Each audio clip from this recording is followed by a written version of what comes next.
Iran का मतलब होता है लैंड ऑफ आर्यन। भारत का भी एक नाम आर्यावर्त है। ईरान इस्लामिक देश बनने से पहले पारसी था, लेकिन अब यहाँ पारसी गिने चुने ही बचे हैं। इस्लाम के उभार के साथ ही ईरान से पारसियों को बेदखल कर दिया गया। तब ज्यादातर पारसी या तो भारत के गुजरात राज्य में आए या पश्चिमी देशों में चले गए। ईरान में जब पारसी थे तब भी भारत के साथ सांस्कृतिक संबंध था, और जब इस्लामिक देश बना तब भी गहरे संबंध रहे। ईरान शिया इस्लामिक देश है और भारत में भी ईरान के बाद सबसे ज्यादा शिया मुसलमान हैं। अगर भारत का विभाजन न हुआ होता यानी पाकिस्तान न बनता तो ईरान से भारत की सीमा लगती। पाकिस्तान और ईरान भले पड़ोसी हैं, पर दोनों के संबंध बहुत अच्छे नहीं रहे। मंगलवार को भारत के विदेश मंत्री एस जयशंकर ईरान के दौरे पर थे। उन्होंने ईरान के विदेश मंत्री जवाद जारिफ से मुलाकात की। ईरानी विदेश मंत्री ने ट्वीट करके बताया है कि भारतीय विदेश मंत्री से कई मुद्दों पर बहुत ही सकारात्मक बात हुई है। इससे पहले 6 सितंबर को भारत के रक्षा मंत्री राजनाथ सिंह ईरान में थे और उन्होंने ईरान के रक्षा मंत्री ब्रिगेडियर जनरल आमिर हतामी से मुलाकात की। 4 दिनों के भीतर मोदी सरकार के 2 कैबिनेट मंत्रियों का ईरान जाने का मतलब क्या है? कई देशों में भारत के राजदूत रहे राकेश सूद कहते हैं कि ईरान में 4 दिनों के भीतर मोदी सरकार के 2 कैबिनेट मंत्रियों के जाने को 2 तरीकों से देखा जा सकता है। राकेश कहते हैं, राजनाथ सिंह मॉस्को से लौटते वक्त तेहरान पहुंचे और विदेश मंत्री एस जयशंकर मॉस्को जाने से पहले ईरान गए। दोनों एयरफोर्स के विमान से गए थे। ऐसे में मॉस्को से सीधे नई दिल्ली या नई दिल्ली से सीधे मॉस्को नहीं जा सकते। बीच में कहीं ना कहीं तो रुकना ही था। दोनों ने तेहरान को चुना। जाहिर है तेहरान के बदले दोनों दुबई को भी चुन सकते थे, लेकिन तेहरान को चुनना केवल रास्ते में रुकने जैसा नहीं है। ईरान भारत के लिए आज के समय में कई मामलों में बेहद अहम है। राकेश कहते हैं, ईरान, चीन, रूस, पाकिस्तान और तुर्की मध्य पूर्व में साथ आते दिख रहे हैं। चीन तो ईरान और पाकिस्तान में कई बड़ी परियोजनाओं पर काम भी कर रहा है। रूस भी मध्य पूर्व में अमेरिका के खिलाफ अहम ताकत है। मध्य पूर्व में रूस और चीन की लाइन अलग नहीं है। पाकिस्तान, तुर्की और ईरान भी इसी लाइन पर हैं। दूसरी तरफ भारत को ईरान से बहुत अच्छी खबर नहीं मिल रही। भारत ईरान में चाबहार प्रोजेक्ट को अब भी उस तरह जमीन पर नहीं उतार पाया है।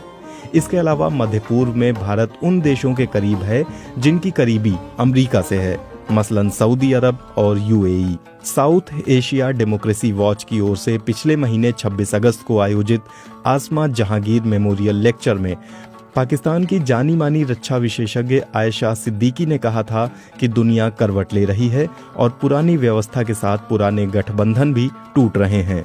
आसमा ने कहा कि पाकिस्तान और अमेरिका का संबंध भयानक रूप से बदल गया है और इसका सीधा असर भारत पर पड़ा है। आयशा ने कहा, यहाँ तक कि पाकिस्तान ने अमेरिका तालिबान वार्ता में अहम भूमिका निभाई, लेकिन पाकिस्तान को अमेरिका से मिलने वाली सारी आर्थिक मदद बंद हो चुकी है। पाकिस्तान अमेरिकी गठबंधन में 9/11 के बाद शामिल हुआ था। हालांकि लोगों का कहना था कि पाकिस्तान मजबूरी में आर्थिक मदद के लिए शामिल हुआ था।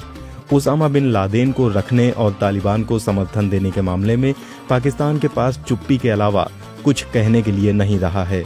अब पाकिस्तान के लिए चीन एकमात्र विकल्प है। पाकिस्तान संकट की घड़ी में चीन के अलावा किसी और से उम्मीद नहीं कर सकता।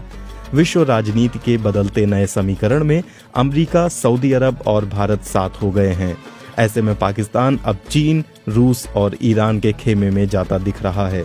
पाकिस्तान के प्रधानमंत्री इमरान खान ने हाल ही में कहा था कि पाकिस्तान का भविष्य चीन के साथ ही है।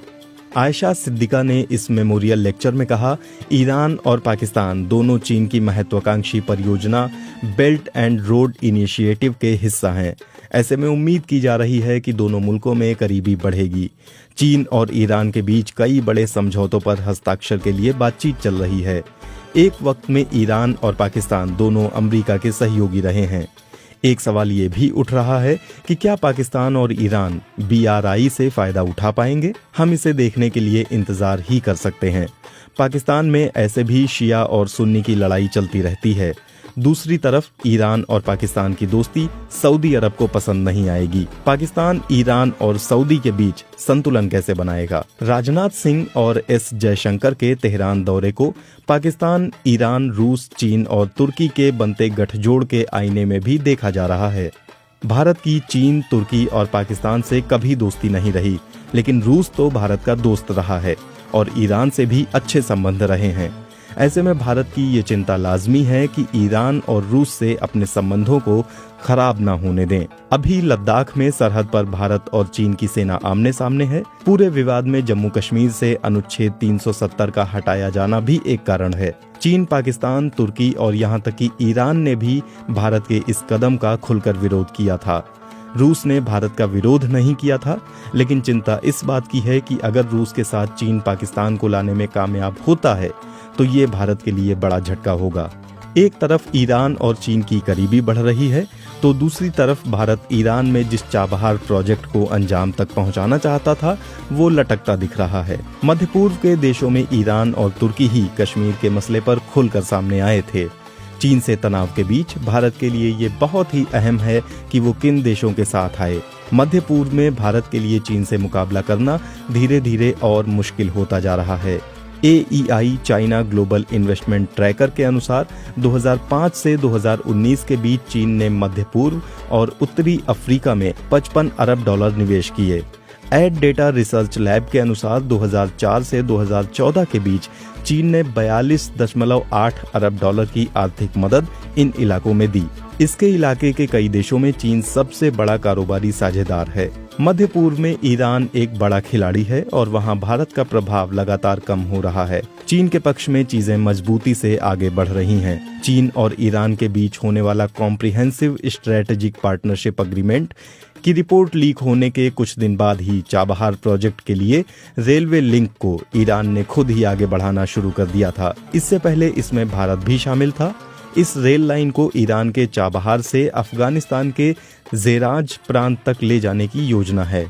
लीक्ड रिपोर्ट के अनुसार चीन के साथ जिस प्रोजेक्ट पर ईरान की बात चल रही है वो $400 अरब की है। पिछले साल नवंबर महीने में ईरान के विदेश मंत्री जवाद ज़रीफ ने भारत की महिला पत्रकारों के एक समूह से कहा था कि भारत और ईरान के रिश्ते तात्कालिक वैश्विक वजहों या राजनीतिक आर्थिक गठबंधनों से नहीं टूट सकते। भारत ने ईरान के खिलाफ पाबंदियों को लेकर स्वतंत्र रुख अपनाया है, लेकिन हम अपने दोस्तों से उम्मीद करते हैं कि वो झुके नहीं। आप में दबाव को खारिज करने की क्षमता होनी चाहिए, क्योंकि अमेरिका डराता धमकाता रहता है और भारत उसके दबाव में आकर ईरान से तेल नहीं खरीदता है। अगर आप मुझसे तेल नहीं खरीदेंगे तो हम आपसे चावल नहीं खरीदेंगे। ईरान को लगता था कि भारत सद्दाम हुसैन के इराक के ज्यादा करीब है। हालांकि भारत के तब इराक से रिश्ते भी अच्छे थे और लंबे समय तक इराक भारत में सबसे बड़ा तेल आपूर्तिकर्ता देश रहा। गल्फ कोऑपरेशन काउंसिल से आर्थिक संबंध और भारतीय कामगारों के साथ प्रबंधन के क्षेत्र से जुड़ी प्रतिभाओं के कारण अरब देशों से भारत के मजबूत संबंध कायम हुए। भारत की जरूरतों के हिसाब से ईरान से तेल आपूर्ति कभी उत्साहजनक नहीं रही। इसके मुख्य कारण इस्लामिक क्रांति और इराक ईरान युद्ध और अमेरिका रहे। भारत भी ईरान से दोस्ती को मुकाम तक ले जाने में लंबे समय से हिचकता रहा है। 1991 में शीत युद्ध खत्म होने के बाद सोवियत संघ का पतन हुआ तो दुनिया ने नई करवट ली। भारत के अमेरिका से संबंध स्थापित हुए तो उसने भारत को ईरान के करीब आने से हमेशा रोका। इराक के साथ युद्ध के बाद से ईरान अपनी सेना को मजबूत करने में लग गया था। उसी के बाद से ईरान की चाहत परमाणु बम बनाने की रही है और उसने परमाणु कार्यक्रम शुरू भी कर दिया था। अमेरिका किसी सूरत में नहीं चाहता है कि ईरान परमाणु शक्ति संपन्न बने और मध्य पूर्व में उसका दबदबा बढ़े। ऐसे में अमेरिका ने इस बात के लिए जोर लगाया कि ईरान के बाकी दुनिया से संबंध सामान्य न होने पाएं।